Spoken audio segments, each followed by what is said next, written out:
Okay.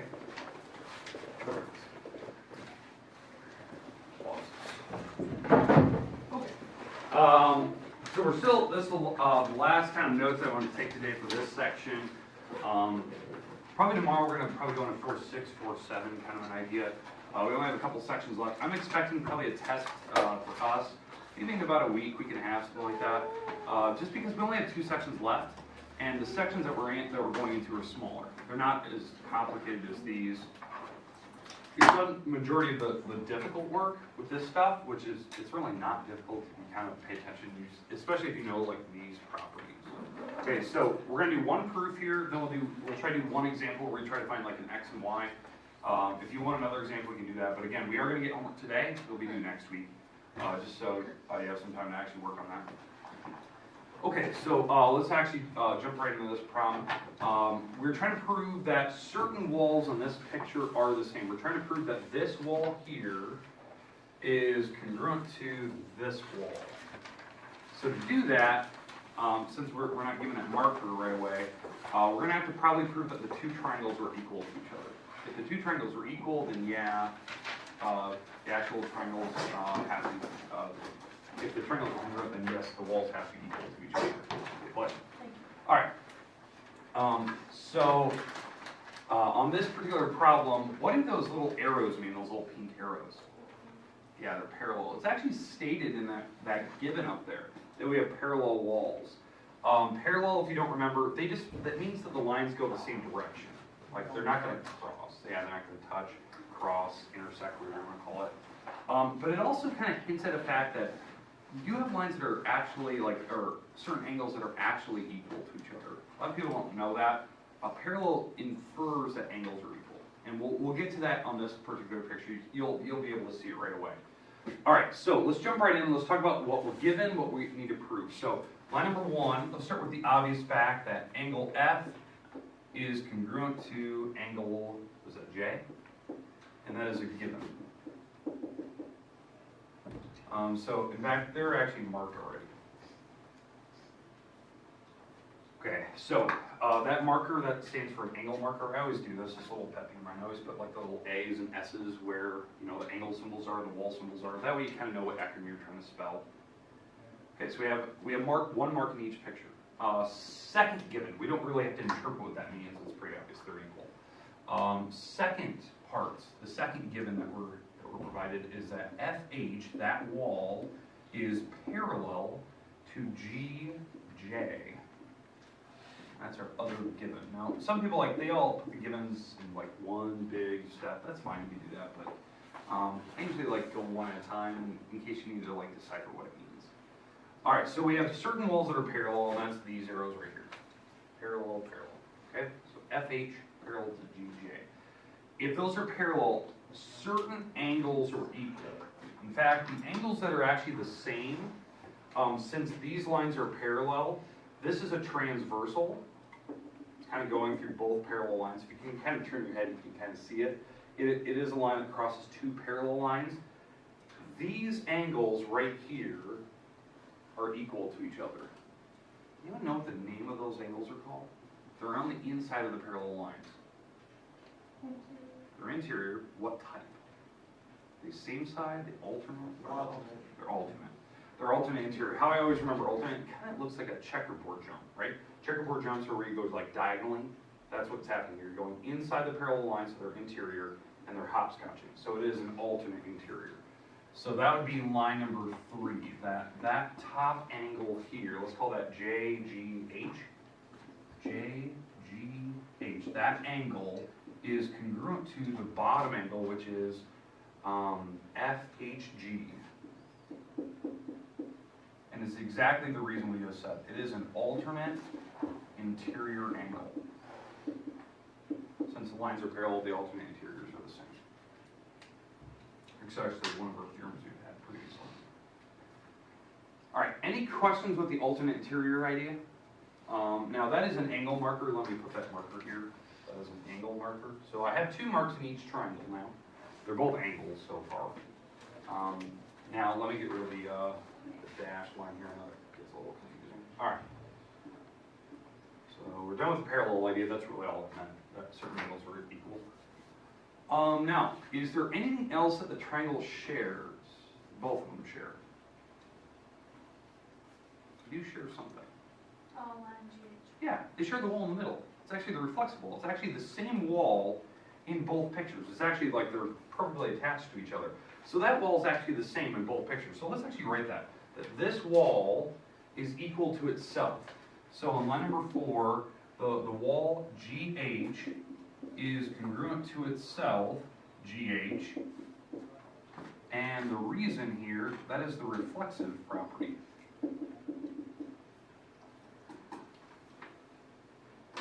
There's always two things, like when you run out of givens, there's always two things you can try to look for. Vertical angles, where they're like straight across from each other, or the reflexive wall, the wall that's shared between the pictures. That's really the only thing you can interpret if you're not given anything else. All right, so now, that is a side marker, by the way. Let me put those as a side marker. All right, so now what acronym? Yeah, it's this one right here. You're absolutely right. It's angle, angle, side. You can see that. Because in one triangle like this one, angle, angle, side. The side is not in between the angles, right? If the side was in between, it would be like here, angle, side, angle, for one triangle, okay? So on step number 5, the triangles are actually equal to each other. So the left triangle is FHG. That is equal to the right triangle, which is JGH. And the reason why, it is angle, angle, side theorem, which is theorem 4.5 the other day. We did that as like Monday, Tuesday. Okay, now obviously this would be like one less step. You know, we would have 4 steps so far if we didn't put these as 2 lines.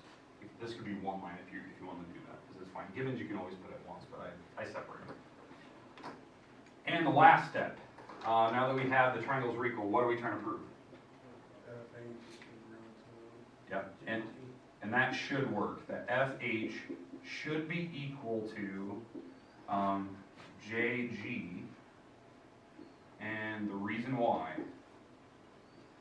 it's a new property we learned. Yeah, CP, CTC. Corresponding parts of congruent triangles are congruent. You can always use that CP, CTC property after you know the triangles are equal, which we just stated. So that means I can go after every remaining part. So that's these 2 walls basically. And really, what was the other thing that was left? The angles here. Go after those or the other walls. So it's whatever they want me to prove.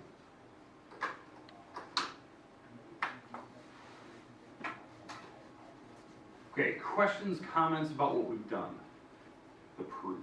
That's pretty standard. That's pretty much what you're going to have. Your proofs are about 4 to 5 lines. Really nothing really more challenging than that. It's pretty straightforward. It just depends on how you approach it. All right, questions, comments about that one? All right, here's a weird thing. I want to go through a problem where we find x and y. I'll do that here in a second. I want to talk about the proof we did yesterday. Remember that last one we did? How many lines was it? Like 9, right?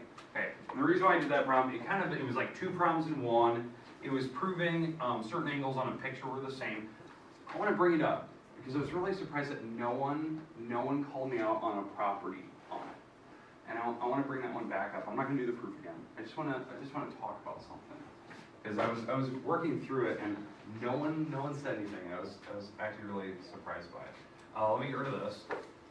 And this is just one of those side comments I want to talk about. Now the reason why I did that proof that particular way yesterday is because it works directly with what we're doing. Proving triangles are equal, and then you can prove things are the same. But no one actually discussed what I could have done on this one. This is the one we finished with yesterday. It was like that 9-step. The goal was to prove that this angle right here is equal to this angle, MRL. That's the whole goal of this problem. Now we did 9 steps, if you don't remember yesterday. Basically the process was we looked at the big triangles, we proved that those were the same triangle by using a couple lines.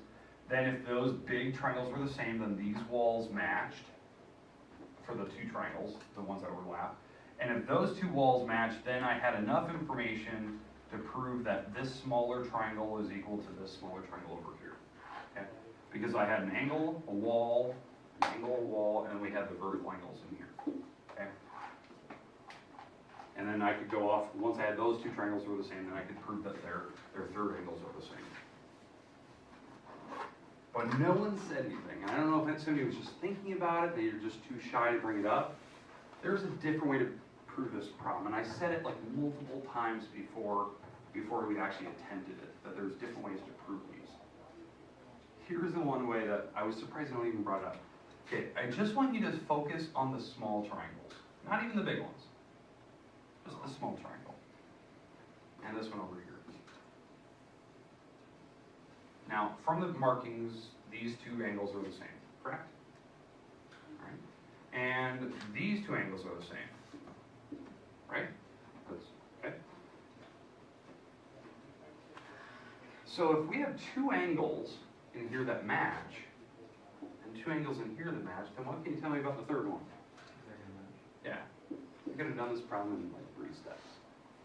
State the things that are equal, state the vertical angles, then immediately jump to the third angles, and I wouldn't have to go through the 9-step proof. And no one even brought it up. I was really surprised. I was waiting for it. We've already had the theorem. It's called the third angle theorem. It was actually theorem, theorem 4.3? That was the third angle. 2 angles match, 2 angles in another triangle, then the third angles have to match. We could have done that proof in 3 lines, not 9. Now the reason why I did 9 yesterday, the whole point of that, was because I wanted you to get used to like proving triangles were equal. Because that was like what we're doing in our homework today. But I was very surprised. I was waiting for it. That somebody was going to bring it up, but no one did. So I don't know if you're just too shy or maybe just didn't catch it, or you didn't remember you could do that. So, all right. Any questions of the proof we did today or the one we did yesterday? All right. Let's talk about how we can find an x. I'm just going to leave this picture up here. There's only a select few you're going to have to prove today. They're kind of like this. You prove certain things that match. But then there's a couple problems where we go to the old school algebra, where you just find x and y. So it could be something like 2x plus 4. This is a 30-degree angle down here. This is a 15y minus 1. And this is a 29 over here. And so on and so forth, right? And they could have everything labeled on this picture and whatnot. Well, here's the idea. What they're going to ask you to do on these problems, they're going to give you some that look almost identical to this. They won't have these instructions above. It'll basically just say that the certain triangles are equal. You know, like instead of all this, it'll basically say like this left triangle FHG is congruent to triangle JGH, and so that's what it'll say in the instruction, and it'll just say find x and y. That's it. That's all it says. So if this is true, well, these walls have to match. How I know that right away? How I know that right away? If you look at FH here, that's the first 2 letters, that has to match the GJ over here. So 15y minus 1 equals to 29. So you add the 1 across, that's 30, and then what do I do with the 15? Divide, and you get y is equal to 2. So we found y. Then we go over to this other problem, and we solve that. 2x plus 4 equals the 30. Now how I know that? It's these 2 angles, right? They're the same. How I know that is because of the middle letter, right? Angle G equals angle H on the 2 pictures. So I can set them equal to each other. So we subtract the 4 across and divide by 2. Like that's what you're going to have to do in a couple of your problems. And they're identical stuff. You're just going to solve for x and y. You just have to know which parts match. So you're going to have actually more of those types of problems today in your homework than actual proofs. But I want to at least cover one of those so you're not like blindsided like you have to solve for x and y in a couple of problems. Okay, makes sense what you're going to have to do today? Okay, now these problems that I picked here, where you solve for x and y, those are on like some separate problems. I kind of picked them from different pages. And then a couple of proofs are just on the section we're in. So here's your homework today. Homework that I'm going to give you today is actually due on Monday. And you have the rest of class day to work, which is almost 25 minutes today where you can actually work on it. Tomorrow I cannot guarantee that you're going to get time in class, but today you definitely do, because I do want to give you. Alright, so here we go. Here's your homework today. It is page 271, number 27 and number 28. Page 280, 14 and 15. These problems are the ones where you solve for x and y. And then we're going to jump to page 278, which I know is weird, so we're kind of bouncing around a little bit. And 1 through 4, 6, 7, 9, and 10. Some of these are proofs, some of these, I think it's like 9 and 10, I think these are where you find x and y. This is due Monday. So you have 25 minutes a day to work. Just a reminder, if you have late work, like if you check your grade online, you're missing an assignment, get that in, it's due by tomorrow. If you're gonna refix an assignment that you didn't like a score on, get that turned in. Alright, rest time is yours, you can move around, see for every light. There you go. Let me give back some papers here, people were gone. Y'all welcome, wherever you're at.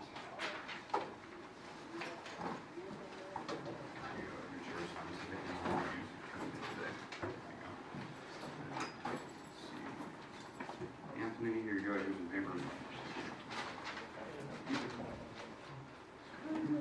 Alright, you move around, you can sit wherever you like, but make sure you're trying to work.